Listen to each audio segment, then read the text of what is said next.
సంస్థాపనార్థాయ సంభవామి యుగే యుగే. అందరికీ నమస్కారం.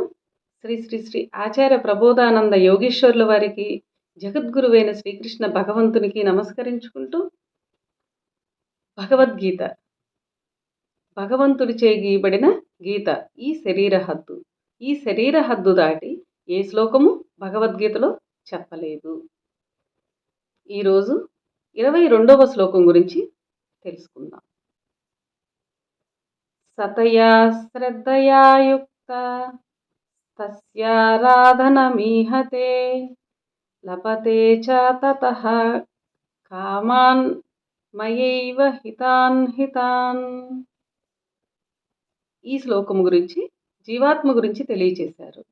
భావము: వాడు శ్రద్ధ వహించి ఆ దేవతలనే ఉపాసన చెయ్యగా దాని వలన కామ్యార్థ సిద్ధి కలుగును. వాని హితము కోరి నేనే కామ్యార్థ సిద్ధి కలుగజేయుచున్నాను.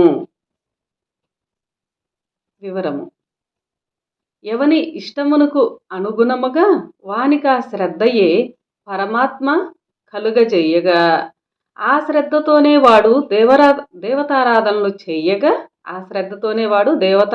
చెయ్యగా ఆ ఆరాధన వలన వాడు కోరుకున్న కోరికలను నెరవేరునట్లు పరమాత్మే చేయుచున్నాడు.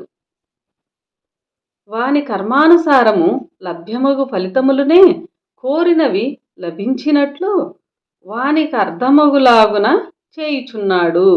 ఇక్కడ ఏమన్నాడంటే, వాడి కర్మానుసారమే లభ్యమగు ఫలితములునే, ఎవరు చేసుకున్న కర్మల ఫలితములనే వాళ్ళకి లభ్యమగునట్లు, అంటే కోరినవి లభించినట్లు వానికి అర్థమగులాగా చేయుచున్నాడు. లభించిన ఫలములను బట్టి వాడు నాస్తికుడుగా మారక ఆస్తికునిగైనా ఉండగలడు అని ఈ శ్లోకములో భగవంతుడైన శ్రీకృష్ణుడు తెలియజేశారు. అందరికీ నమస్కారం.